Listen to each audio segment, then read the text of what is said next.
L'équipe nationale de rugby est en stage fermé en prévision de leur confrontation pour une qualification aux Jeux Olympiques. La sélection algérienne est 3e en Afrique, garde ses chances intactes, nous dit Afaf Belhouchet.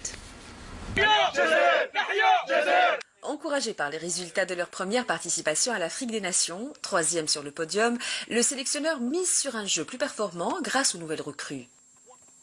On contacte les meilleurs joueurs qui évoluent en France et en Europe pour avoir une équipe compétitive. Et on a des joueurs motivés qui viennent bénévolement, qui laissent femmes et enfants pour venir défendre les couleurs de l'Algérie. Des joueurs binationaux qui, malgré d'autres opportunités, ont choisi la fédération algérienne. كي عيطت لبابا وقلت له راني عيطوا لي زي باش نلعب معاهم كيفاش فرحوا كي عيط له كي مقبل افون بزاف عيطوا لي الانجليز سي با لو ميم كي عيط له قلت له سقسوني باش نلعب مع الانجليز قال لي والو وكي عيط له باش نحضر باش نلعب مع الجزائر فرح بزاف وكاع لا فامي كيف Notre fierté. La fierté, elle se ressent. Et je pense que même si c'était pas connu en Algérie, le rugby, l'été dernier avec la Coupe d'Afrique, on a montré des valeurs et ça a été... on a vraiment montré ce que c'était ce sport, quoi. On a eu beaucoup de supporters, beaucoup de soutien, malgré que les gens ne comprenaient peut-être pas les règles. Un esprit qui règne sur l'ensemble des membres de la fédération et les résultats sont au rendez-vous. En moins de 8 ans, la fédération dispose de 2 ligues à Alger et à Belabès, ouvert également 10 clubs de filles et de garçons dans 10 wilayas, alors que d'autres sont en cours de création, Constantine, Betna ou encore Adrar, le tout sans subvention. Il faut savoir que lorsqu'on a eu l'agrément en 2016, on était 40e africain. Aujourd'hui, on est 3e d'Afrique au rugby à 15 et on va essayer avec ces qualifications d'être dans le top 8 africain au rugby à 7.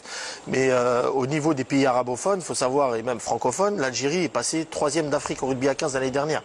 C'est-à-dire que nous avons dépassé beaucoup de fédérations, notamment la fédération du Maroc qui a été créée en 1955, la Tunisie en 1972, la Côte d'Ivoire en 1961, le Sénégal en 1957. C'est-à-dire qu'on a fait un travail de rigueur, de combativité et d'abnégation en très peu de temps.